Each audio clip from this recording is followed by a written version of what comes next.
আপনারা শুনছেন আজকের চৈত্রী অডিওর বিশেষ গল্প অর্ণব ভট্টাচার্যের কলমে অলির প্রেম। সন্ধ্যা তারাটার দিকে অলি তাকিয়ে একটু মুচকি হেসে বাসে উঠে পড়ল অলি। আজ তাড়াতাড়ি অফিস থেকে বেরোতে পেরেছে সে, অনেক দিন পর। আজ মনে হয় শুভকে একটা সারপ্রাইজ দিতে পারবে, কারণ আজ যে শুভর জন্মদিন। সকালে একবার ফোন করেছিল অলি, কিন্তু ধরেননি বাবু। বেচারা নাইট শিফট করে করে কাহিল। বাসে ওঠার আগে বড় ডেয়ারি মিল্ক কিনল অলি। লজেন্সের দোকানের পাশে একটি ফুল কাকুও বসেছে, কিন্তু না, ছেলেটার বাড়ি নিয়ে যেতে তো পারবো না, যদি কাকিমা কাকু সবাই জেনে যায় ওদের কথা। শুধু চকলেটটাই নিল। ছোট্টখাটো চেহারার অলি, আজ বেশ সেজেছে সে। কাজল আর কানে অনির দেওয়া এ লেখা দুলটা পড়েছে সে আজ।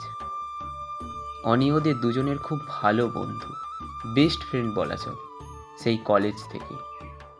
ইদানিং অনিটার সাথে কথা হয় না আর অলির। বাসের জানলার ধারে সিটটায় বসে হঠাৎ অনির কথা মনে পড়ল অলির। অলি ফোন করলো অনিকে। ওই শুভর অফিসটা যেতে ঠিক কোথায় নামতে হবে রে? অনেকদিন পর অলির ফোন পেয়ে অনি বুঝেছে নিশ্চয়ই আবার কিছু দরকার ওর। একটা সুযোগ পেয়ে গেল অনি। আমি কি জানি, তোমার মানুষের সাথে দেখা করবে আর আমি বলবো না বাবু, আমার মনে পড়ছে না রে। মনে করো, আমি কি সারাক্ষণ তোমার এটা ওটা করতে আছি? পারবো না। আরে এরকম করছিস কেন? দরকার পড়লেই বুঝি এই অনির কথা মনে পড়ে তোর, আর বাকি দিনগুলো একবারও খোঁজ নিবি না। শয়তান যা। এক নিঃশ্বাসেই অনি বলে চলে তার সাজানো অভিমান নিয়ে। বেশ খানিকক্ষণ দুপারের কোনো কথা হয় না। হঠাৎ অলি বলে ওঠে, তোর বলতে হয় বল, না হলে আমি ওকেই জিজ্ঞেস করে নিচ্ছি। এত তোকে তেল মারতে পারবো না। অনি একটু অবাক হয়। ফোন করলো যখন মেয়েটা, তখন তো চনমনেই লাগলো। হঠাৎ এমন কিছু তো বলিনি ওকে যে ও এই রকম রিয়াক্ট করলো। তবে এতদিনের ভালো বন্ধুর মুখে তেল মারা কথাটা অনির বুকে লাগে। অনি আর কোনো কথা না বলে ঠিকানাটা বলে দেয়, আর রাখছি বলে ফোনটা কেটে দেয়। অলির বাস এগিয়ে চলে, অনি নিজের কাজে ডুবে যায়। বাইরে তখন বসন্তের মিষ্টি হাওয়া বইছে, আর মুকুলের গন্ধে হারিয়ে যায় অলি। এই গন্ধটা অনির খুব প্রিয়। মনে হয় ইস, অনিকে এভাবে না বললেই হতো। বেচারাকে এতদিন পর ফোন করলো, না হয় রাগ করলো একটু, তাই বলে আবার ফোন করলো সরি বলতে। রিং হচ্ছে, ধরছে না। চারবারের বার ফোনটা রিসিভ করতেই অলি বলে উঠল, সরি সরি। আরে আমি ওটা বলতে চাইনি, দেখ তুইও হয়েছিস আজকাল, বড্ড রেগে যাস সব কিছুতে। অনেকটা বলার পর কোনো সাড়া নেই দেখে অলি বলে ওঠে, কী রে, কথা বলবি না? ওপার থেকে এক অচেনা কণ্ঠ বলে, আপনি কি এনার বান্ধবী? আপনাকে এক্ষুনি একবার লেক টাউন থানায় আসতে হবে, অ্যাক্সিডেন্ট হয়েছে এনার। শুনে কেঁপে ওঠে অলি, সর্বনাশ! ছেলেটা করলো কি? ওভাবে বলাটা সত্যিই খারাপ হয়েছে। কি করবে ভেবে পাচ্ছে না অলি। শুভকে ফোন করলো, ধরলো না শুভ। খুব ভয় পেয়েছে, আর সাথে একটা প্রচণ্ড টেনশন হচ্ছে অলির। হঠাৎ দেখে বাসটা লেকটাউন থানার সামনে দিয়ে যাচ্ছে।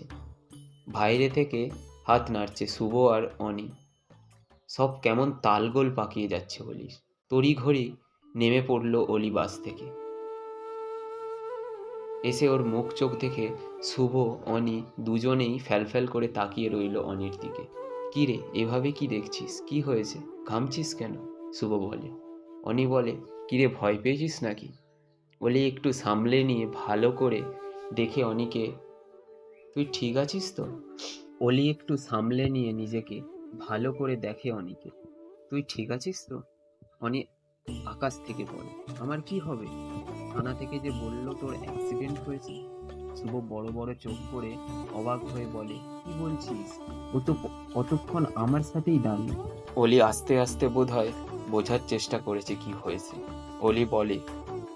অনি বলে, ফোনটা কাটলি কেন? তোকে তো পুরোটাই বলতে পারলাম না। অলি প্রশ্ন করে, মানে তুই ওর অফিসের ঠিকানা জানতে চাইলি, আমরা একটু ঝগড়া করে তোকে বললাম, পট করে ফোনটা কেটে দিলি। তো ঘুরিয়ে করতে গিয়ে দেখলাম তখন 10টা বাজে। এত রাতে তুই আসছিস দেখে আমি শুভকে ডেকে নিলাম।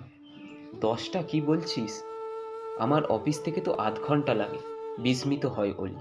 শুভ একটু ধমক দিয়ে ওঠে, কে বলেছে তোকে এত রাতে আসতে? ঘড়িটা দেখেছিস? অলি ঘড়িতে দেখে 10টা 20। কিভাবে হলো? ও তো বেরোলো সন্ধ্যের সময়। আকাশে তখন তারাটা দেখলো। অনি বলে, তোকে ফোন করছি কিন্তু তুই ফোন ধরলি না। বাধ্য হয়ে শুভ তোর বসকে ফোন করলো। কারণ আমিও তো ঠিক বুঝলাম না তুই আদৌ বেরিয়েছিস কি না। তোর বস বলল তুই আজ রাত করে বেরিয়েছিস। অলির সব কিছু ঘেঁটে যাচ্ছে কেমন। বেরোলো সন্ধে, হয়ে গেল রাত। আমতা আমতা করে কিছু একটা বলতে যাচ্ছিল। শুভ বলে উঠল, তারপর দেখি তুই বাসের জানলায় ঘুমোচ্ছিস। ভাগ্যিস সিগনালে থেমেছিলি। অলি হঠাৎ বলে ওঠে, তবে অ্যাক্সিডেন্টের কথাটা? অনি আর শুভ হাসতে থাকে। অনি বলে, কি ভাবলি তোর কথা শুনে আমি অ্যাক্সিডেন্ট হব? এই কথাটি বলে অনি হি হি করে হাসতে থাকে। অলি এবার বুঝতে পারে যে আজকেও সে তাড়াতাড়ি অফিস থেকে বেরোতে পারে। বাসের জানলার ধারে হাওয়ায় ঘুমিয়ে পড়েছিল, আর তার ফলে স্বপ্ন দেখেছে ওই অ্যাক্সিডেন্টের খবরটা। শুভ এবার নাকটা ধরে নাড়িয়ে দেয় অলির। ওফ, পাগলি একটা, বলেই চমকে ওঠে। শুভ এবার নাকটা ধরে নাড়িয়ে দেয় অলির। উফ, পাগলি একটা, বলেই চমকে ওঠে অনি। দু হাতে গাল দুটো ধরে ধমক দিতেই দেখে অলির গা প্রচণ্ড গরম। শুভ অলিকে জিজ্ঞেস করে, জ্বর তো তোর গায়ে? অনি কপাল ছুঁয়ে দেখে বেশ ভালোই গরম। উফ, কি যে করিস না তুই। অলি এতক্ষণে নিজেই বুঝতে পেরেছে যে তার জ্বর এসেছে, আর তার জন্যই বুঝতে পারেনি অফিস থেকে কখন বেরিয়েছে, আর স্বপ্ন দেখাটাও ওই একই কারণে। অনেক রাত হয়েছে। দুজনে মিলে অলিকে উবের বুক করে দিল। বেচারি জ্বর গায়ে যাবে একা একা। উবের ছেড়ে দেবে ওর বাড়ি পর্যন্ত। শুভ এবং অলি একে অপরের দিকে তাকিয়ে দুজনে হাসছে। অনি ভাবতে থাকে, পাগলিটা শুভ শুভ করে কি না করে। তোদের জুটিটা যেন সারা জীবন এরকমই থাকে। ঠাকুর দেখো তুমি ওদেরকে। শুভ চলে গেল। অনিও হাঁটা দিতে থাকে। কি মনে করে একবার পিছন ফিরে তাকালো অনি। দেখে পাগলিটা গাড়ি থেকে নেমে আসছে হনহন করে। ছুটে গেল অনি। কি রে, আবার কি হলো তোর? এই চকলেটটা একটু শুভকে দিয়ে দিবি প্লিজ? ভুলে গেছি একদম। আর শোন না, তুই না খুব ভালো। তুই এত ভাবিস আমার কথা, আমাদের কথা, আর আমি তোকে কিরমভাবে যেন ভুলে যাই। আমাকে ভুল বুঝিস না প্লিজ।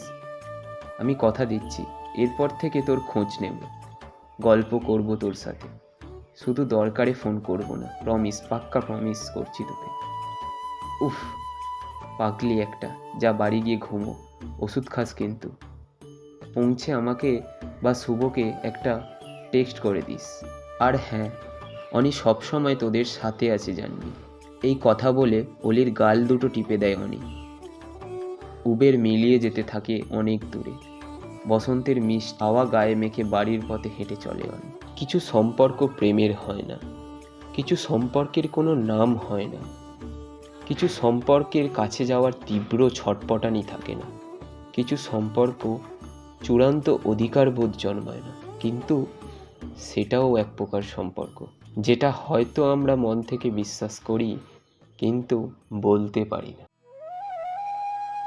আপনারা শুনছিলেন অর্ণব ভট্টাচার্যের কলমে অলির প্রেম। আজকে আমাদের গল্প পাঠে মৃন্ময় এবং বিভিন্ন চরিত্রে মৃন্ময়। এই গল্পটি আপনাদের শোনার জন্য আমাদের চৈত্রী অডিওর পক্ষ থেকে অনেক ভালোবাসা। সামনের সপ্তাহে আরও একটা প্রেমের গল্প নিয়ে আমরা ফিরে আসছি। ততক্ষণ সবাই ভালো থাকবেন। শুভরাত্রি।